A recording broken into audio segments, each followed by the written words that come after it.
అంటే అవును మీరు అన్నట్టు కరెక్టే. నేను అమ్మ కోసము, అన్న కోసము రాజకీయంగా బయటకొచ్చాను. కానీ కొన్ని ఫ్యామిలీ రెస్పాన్సిబిలిటీస్ మూలంగా నేను రాజకీయానికి లేకపోతే పబ్లిక్ లైఫ్‌కి దూరంగా ఉండడం జరిగింది. కానీ ఇవాళ నుంచి నేను డెఫినెట్‌గా యాక్టివ్‌గా పబ్లిక్ లైఫ్‌లో ఉంటాను.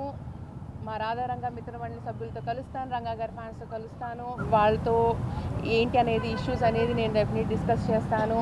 పబ్లిక్‌గా ఫంక్షన్స్ అనేది నేను డెఫినెట్‌గా అటెండ్ అవుతాను. రాజకీయ కొరత ఎప్పుడు ఉంటుందండి. ఎందుకంటే రంగా గారి ఫ్యాన్స్ చాలా పెద్ద ఫ్యాన్ బేస్ అండి. అది ఉభయ రాష్ట్రాల్లోనే కాదు, మీకు దేశ విదేశాల్లో కూడా మీకు ఆయన ఫ్యాన్స్ ఉన్నారు. ఆ ఫ్యాన్స్ అందరినీ ఇచ్చేయాలంటే రాజకీయ కొరత ఎప్పుడూ ఉంటుంది. అలాంటిది మా వంగవీటి ఫ్యామిలీ ఎప్పుడు ఆ కొరతను తీర్చడానికి ప్రయత్నిస్తుంది. రాజకీయం అనేది వాళ్ళ ఎజెండా కాదండి. దయచేసి ఈ టాపిక్ని డైవర్ట్ చేయకండి. నేను అన్నట్టు రాధా రంగా మిత్రమండలి సభ్యుల్ని రంగా గారి ఫ్యాన్స్ని కలవటం, ఇవాళ పాలకొల్లో కాపు మన భోజనాలు ఉన్నాయి, వాళ్ళందరినీ కలవటం, ఫ్యాన్స్ని కలవటం అనేది జరుగుతుంది. రాజకీయం అనేది తర్వాత డెసిషన్. పబ్లిక్ లైఫ్లో ఎంట్రీకి ఇవాళ ఆరంభం అండి.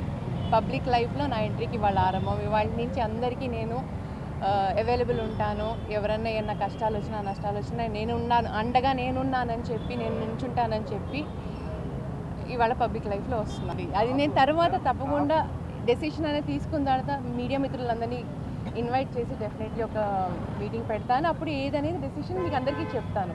అది సో టాపిక్ని డైవర్ట్ చేయొద్దు దయచేసి.